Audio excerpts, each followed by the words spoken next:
Así es, regreso. Hace un rato comentábamos de la primera declaración que publicaba la Cancillería cubana en la jornada de ayer. Hay una segunda declaración, quiero compartirla con ustedes, aparece en los sitios oficiales, en primer lugar en la propia página de nuestra Cancillería. En el espíritu del jubileo ordinario de 2025 es el título: Libera el Estado cubano a personas que cumplen sanción. Una declaración del Ministerio de Relaciones Exteriores de Cuba que explica que como parte de las estrechas y fluidas relaciones con el Estado Vaticano, el gobierno de Cuba se ha mantenido en comunicación con el Papa Francisco y con sus representantes, y como en el pasado ha informado a su santidad sobre procesos de revisión, procesos de excarcelación de personas que están privadas de libertad. Esta es una práctica que es común en nuestro sistema de justicia y que ha caracterizado la trayectoria humanitaria de la revolución. Es una manifestación, una práctica que está al amparo de lo dispuesto en la legislación nacional, y en virtud de ello más de 10.000 personas sancionadas con privación de libertad ya han sido excarceladas entre el año 2023 y el año 2024. También está diciendo que estas personas estaban en distintas modalidades de beneficio previstas dentro de la ley. En junio de 2023, resalta la declaración, el presidente Díaz-Canel realizaba una visita al Vaticano. Allí tuvo un encuentro con el sumo pontífice, encuentro que fue precedido de otro del ministro de Relaciones Exteriores de Cuba en agosto de 2022. Entre otros asuntos de interés mutuo y del acontecer internacional, se trasladó en aquellos encuentros información sobre el tema y se profundizó en la naturaleza injusta y el efecto nocivo de la política de los Estados Unidos hacia Cuba. Su santidad ha dado muestras claras de simpatía y de afecto hacia el pueblo cubano. En los primeros días de enero, el presidente Díaz-Canel, añade el Ministerio de Relaciones Exteriores, dirige una carta al sumo pontífice en la que, en el espíritu del jubileo ordinario de 2025, declarado por su santidad y que recién está comenzando, comunicó la decisión de beneficiar con el otorgamiento de libertad a 553 personas sancionadas en debido proceso por delitos diversos contemplados en la ley. Estas liberaciones, añade la declaración, se llevan a cabo sobre la base de un análisis cuidadoso a partir de las distintas modalidades que contempla la legislación y como parte de la naturaleza justa, humanitaria, de los sistemas penal y penitenciario de nuestro país. Y también dice la declaración que estas personas van a recibir sus respectivos beneficios de forma gradual. Hemos invitado en la mañana de hoy a una de las vicepresidentas del Tribunal Supremo Popular para ahondar un poco más en los elementos de esta declaración. Bienvenida, vicepresidenta. Un gusto una vez más tenerla en el canal cubano de noticias. Gracias, Humberto. Buenos días para usted, para todos los que están acá en el estudio y también para nuestros televidentes. Bueno, lo primero es que algunas personas ya están hablando de una amnistía, están hablando de un indulto, sin embargo estas palabras no aparecen ahí. ¿Cuál es la diferencia? Aquí de lo que se habla es de beneficios, de una libertad para personas que están cumpliendo sanción. ¿Esto es una amnistía, esto es un indulto? ¿De qué se trata realmente? No, Humberto, no se trata ni de una amnistía ni de un indulto. Ni es amnistía ni es indulto. Ni es indulto. ¿Por qué? Porque en la amnistía y el indulto conlleva la extinción total de la sanción. Si la persona no queda sujeto a ningún control por parte del juez de ejecución. Además, no lo conceden los tribunales. En el caso del indulto, es una facultad que tiene el presidente de la República, conforme establece la Constitución de la República, y el presidente puede solicitarle también a la Asamblea Nacional la concesión de amnistía, que es una facultad entonces de la Asamblea Nacional del Poder Popular. Cuando se concede indulto o amnistía, queda, es decir, suspende totalmente, se extingue la sanción penal que estaba cumpliendo a la persona privada de libertad o con cualquiera de las otras sanciones que están previstas en nuestra legislación. ¿Qué es lo que pasa en este caso entonces? En este caso lo que pasa es que son beneficios de excarcelación anticipada. Recordar primero que el artículo 60 de la Constitución de la República establece que el Estado cubano favorece la política penal y penitenciaria y de reinserción de las personas privadas de libertad. Y en consecuencia de ello, la ley de ejecución, dentro de sus principios humanistas, también de progresividad que tiene el cumplimiento de las sanciones, prevé los beneficios de excarcelación anticipada. Pero esos beneficios requieren cumplimiento de un conjunto de requisitos. Primero, la ley prevé cuáles son esos requisitos en dependencia a las características de las personas. Por ejemplo, si el sancionado, cuando cometió el delito y comenzó a cumplir la sanción de privación de libertad, o de trabajo correccional con internamiento tenían menos de 20 años de edad, al tercio del cumplimiento de la sanción que se le impuso, tiene derecho a ser analizado para beneficio de excarcelación si mantuvo buen comportamiento, si fue transitando de manera correcta y demuestra al tribunal que los fines de la sanción fueron cumplidos. Si se trata de una mujer, también al tercio, y es primaria, al tercio tiene derecho. Primaria es que es la primera sanción que cumple. Tiene derecho a ser analizada también para beneficio de excarcelación. En el caso de personas primarias, pero que no tienen estas características, ni que es mujer, ni es joven, a la mitad del cumplimiento de la sanción.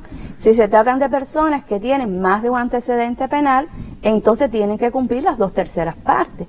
Y así la ley va fijando cuáles son los requisitos de tiempo que deben cumplir. Ahora, esto ocurre habitualmente en Cuba. Ya la propia declaración habla de más de 10.000 personas entre el 23 y el 24. Aquí yo lo que creo que es importante que ahora está ocurriendo a partir, se habla de la relación concreta, excelente de nuestro país con su santidad, el Papa Francisco, pero si estos beneficios están en la ley, esto ocurre de forma sistemática en Cuba, ¿es correcto? Es correcto, es decir, todos los meses a los tribunales del país se les solicitan beneficios de excarcelación. ¿Todos los meses? Todos los meses. En primer lugar, porque no solo en este caso es el sistema penitenciario quien ha solicitado o le va a solicitar al tribunal de esa manera progresiva esos beneficios de personas que tienen que haber cumplido esos requisitos que estamos diciendo en la ley. También, si se tratan, por ejemplo, de licencias extrapenales, tiene que la persona tener algún padecimiento de salud. ¿Qué es una licencia extrapenal? Es un beneficio que también sale antes del cumplimiento de la sanción, pero tiene unos requisitos. Que la persona, por ejemplo, tenga un estado de salud que lo haga incompatible con permanecer en el establecimiento penitenciario. Personas muy mayores también. También, por ejemplo, la nueva ley previó que las personas con más de 65 años de edad, a partir de su situación de salud, incluso sin ningún plazo, puede incluso tener derecho a libertad condicional. Hay personas dentro de estas 553 con licencia extrapenal, con sí, ese caso. También las personas que tienen enfermedades, personas con más de 65 años. También, porque precisamente la ley lo que prevé es eso, que si existe una razón que pueda obstaculizar o impedir el cumplimiento en un centro penitenciario, se le puede conceder esa licencia extrapenal, que queda la persona sujeta al juez de ejecución, a la policía, a los grupos de prevención, al igual que los que se le concede a la libertad condicional. Hay dos cosas muy importantes que yo creo que su presencia aquí puede ayudar a entender mejor. Primero, la declaración está hablando de diversos delitos, pero diversos delitos y no profundiza en cuáles son esos delitos. Ya un grupo de medios están hablando de esa famosa categoría que se repite una y otra vez de presos políticos. Bueno, me pregunto cuáles son los delitos, o sea, qué delitos fueron los que cometieron estas más de 500 personas que van a ser beneficiadas con esta excarcelación anticipada. ¿De qué delitos estamos hablando para poder entender por qué están diciendo una vez más esta categoría hablando de presos políticos? A ver, de los casos que hayan sido presentados a los tribunales, son por delitos disímiles. Delitos patrimoniales como delitos de hurto, robos con fuerza, hay amenazas, hay lesiones, hay desórdenes. También hay algunas personas que fueron sancionadas por sedición, pero recordar que la sedición no es un delito político. La sedición es un delito que va contra el orden constitucional cubano, contra la seguridad y la estabilidad de la nación. Por tanto, son personas que ya tienen los requisitos de ley y nuestra ley de ejecución prevé el principio de igualdad. Y además tienen recogido en el artículo 102 que entre los derechos que tiene toda persona privada de libertad, ya sea privación temporal de la libertad o a trabajo forzado con internamiento, una vez que tengan el cumplimiento de los requisitos previstos en la ley, tienen derecho a ser evaluados y a ser propuestos al tribunal para la concesión de esos cualquiera de esos beneficios en correspondencia a las características de la persona. Ahora, como son beneficios de libertad anticipada, no es amnistía, no es tampoco indulto, estas personas, si no cumplen los requisitos que establece el tribunal, ¿pueden regresar entonces a la prisión? Pueden regresar a la prisión. Es decir, sobre ese proceso que le falta por extinguir de la sanción, ese tiempo, tienen entonces, están sujetos a ese control, a esas obligaciones. tienen que incorporarse al trabajo o al estudio, además tienen que tener un buen comportamiento social dentro de su comunidad, en sus relaciones también familiares, sociales, y si incumplen esas obligaciones que les sean fijadas, por ejemplo, el que tiene responsabilidad civil, que hay algunos que tienen responsabilidad civil porque cometieron delitos que van contra el patrimonio, lesionaron, y se dispuso, tienen que cumplir con esas responsabilidades civiles. Si no cumplen con esas obligaciones, el tribunal tiene la facultad para revocarle la sanción y que regresen entonces al centro nuevamente penitenciario a cumplir, a seguir continuando bajo ese régimen el tiempo de la sanción que les pague. Por último, la declaración habla de forma progresiva. Quiere decir que a partir de hoy esto va a comenzar a ocurrir de forma escalonada, no son todos los 553 de una sola vez.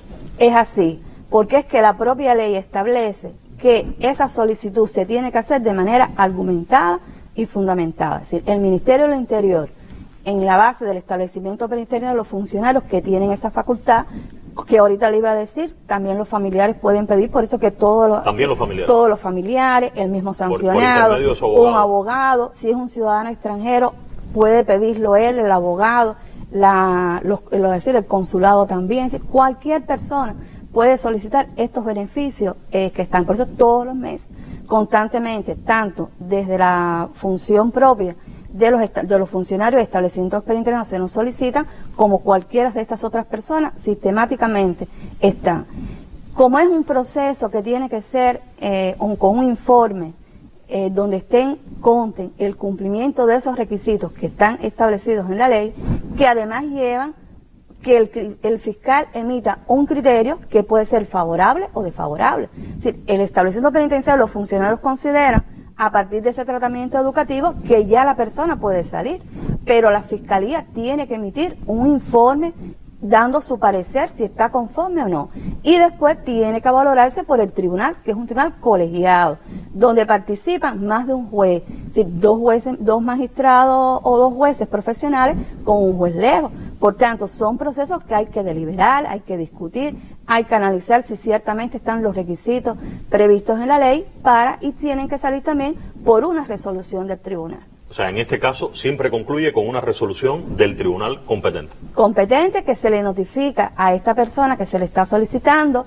sea favorable o no, también al mismo centro penitenciario o al familiar o al abogado, a quien también haya solicitado ese beneficio. Agradezco su presencia y quiero remarcar, es un proceso absolutamente legal en los marcos de lo previsto en la vigente legislación en nuestro país y que ocurre de forma sistemática. Aquí lo excepcional aquí es el número, la masividad de una vez, ¿es correcto? Ya, es así. Y que además esa masividad en estos momentos fue promovido por los propios funcionarios, pero como les decía, todos los meses, en todo el país, en todos los tribunales, los funcionarios de prisiones van presentando solicitudes de este tipo, unidas con todas las demás que hacen familiares y sancionados en los tribunales. Gracias, vicepresidenta. Creo que muy esclarecedora su intervención, sus palabras, como siempre, que nos visita, y estaremos al tanto, por supuesto, de toda la información que se genera en torno a esta importante nota oficial que publicara ayer el Ministerio de